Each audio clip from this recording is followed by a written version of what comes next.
বহুল আলোচিত মাগুরার ৮ বছরের শিশু আছিয়া ধর্ষণ ও হত্যা মামলার ডেথ রেফারেন্স ও আপিলের রায় আজ বিচারপতি ভীষ্মদেব চক্রবর্তী ও বিচারপতি কে এম রাশিদুজ্জামান রাজার দ্বৈত বেঞ্চ শুনানি শেষে রায়ের জন্য এদিন ঠিক করেন।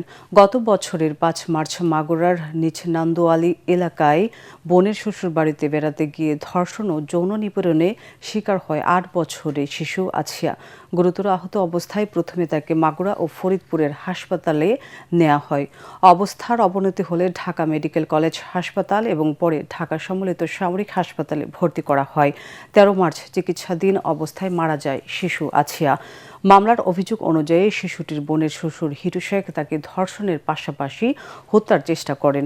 এ ঘটনায় শিশুটির মা বাদী হয়ে হিটু শেখ সহ ৪ জনের বিরুদ্ধে মামলা করেন।